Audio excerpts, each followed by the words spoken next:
مولانا طارق جمیل کا عروج سے زوال کا سفر اس طرح سے طے ہوا کہ ایک وہ شخص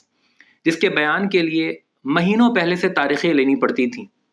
BCO سفارشیں کروانی پڑتی تھی، واسطے بتانے پڑتے تھے، آج وہ ایک مائک کو ترس رہا ہے۔ انہوں نے یہ بھی کہا کہ ایسی عالمگیر شہرت اور مقبولیت اور پھر اس طرح سے راندہ درگاہ ہونا اور لوگوں کی بیزاری۔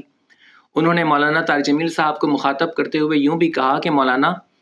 کروڑوں لوگوں کے دلوں سے محبت اللہ کے سوا کوئی نہیں نکال سکتا۔ اور دوستوں، ان مولوی صاحب سے میں یہ کہنا چاہتا ہوں کہ واقعتاً کروڑوں لوگوں کے دلوں سے محبت کوئی نہیں نکال سکتا۔ یہ کس قسم کی بات آپ مولانا طارق جمیل صاحب کے بارے میں فرما رہے ہیں؟ اگر آپ اپنے حجرے سے باہر نہیں نکلتے تو جو ویڈیو آپ نے اپلوڈ کروائی ہے اس ویڈیو کی کمنٹ سیکشن میں جا کر ہی دیکھ لیں تو آپ کو اندازہ ہو جائے گا کہ آج بھی مولانا طارق جمیل صاحب سے کروڑوں لوگ اسی طرح سے عقیدت و محبت کا اظہار کرتے ہیں جس طرح کل کرتے تھے۔ آج بھی مولانا طارق جمیل صاحب اور ان کی آواز میں اللہ رب العزت نے وہی تاثیر رکھی ہے جو کل رکھی تھی۔ آج بھی مولانا طارق جمیل صاحب کروڑوں لوگوں کی آنکھوں کا نور، ان کے دل کا سرور اور ان کے ماتھے کا جھومر اور ان کے سر کا تاج ہیں جس طرح وہ کل تھے۔ یہ کیا بات ہوئی کہ اگر کوئی شخص ایسا ہو کہ جو آپ کی جماعت سے اور اس کے طریقہ کار سے مطمئن نہ ہو، وہ آپ کے اسٹیج پہ نہ آتا ہو، تو آپ نے اس طرح سے اپنے حساب برابر کر دیے کہ ایک موقع کی تلاش میں رہے اور جہاں پہ آپ کو موقع ملا آپ نے اس بندے کی ساری نیکیوں کو اور سارے حسنات کو زیرو سے ملٹیپلائی کر کے رکھ دیا۔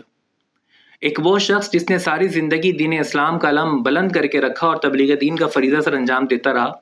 اس کے ساتھ آپ نے اس طرح سے رویہ کیا اور اس سے محبت کرنے والوں کا سینہ اس طرح سے چھلنی کیا کہ اسے متکبر، خود پسند، بد اخلاق اور لوگوں میں غیر مقبول باور کروایا۔ دوستو، مولانا طارق جمیل صاحب بھی انسان ہیں۔ انسان بسا اوقات اپنی فرسٹریشن کا اظہار کچھ اس انداز سے کر جاتا ہے جو کہ بات مناسب نہیں ہوتی۔ مولانا صاحب نے خود سے بیان کی تمنا کا اظہار کیا جو واقعتاً تبلیغی منہج کے خلاف ہے، اس سے مطابقت نہیں رکھتا۔ لیکن دوسری طرف اس بات کو بھی دیکھنے کی ضرورت ہے کہ تبلیغی مبارک ممبر سے اس قدر دور رہنے کے بعد ممکن ہے کہ وہ کسی فرسٹریشن کی وجہ سے اس طرح سے انہوں نے ریئیکٹ کر دیا، لیکن آج بھی یہ ان کی تبلیغ سے اور تبلیغ والوں سے محبت ہی ہے کہ ایک وہ شخص جس کے کروڑوں فالوورز ہیں اور جس کی ویڈیوز ملینز میں جاتی ہے، آج بھی وہ اسی روایتی انداز سے اللہ کا پیغام اللہ کے بندوں تک پہنچانا چاہتا ہے۔ آج بھی اس مبارک تبلیغی ممبر کے لیے وہ اسی طرح سے اس کا دل مچل رہا ہے اور اس سے دوری کو وہ اسی انداز سے محسوس کر رہا ہے۔ تو اس واقعے میں جس طرح سے مولانا طارق جمیل صاحب کے خلاف بہت سے لوگوں نے محاذ کھولے، یہ بہت ہی افسوسناک تھا۔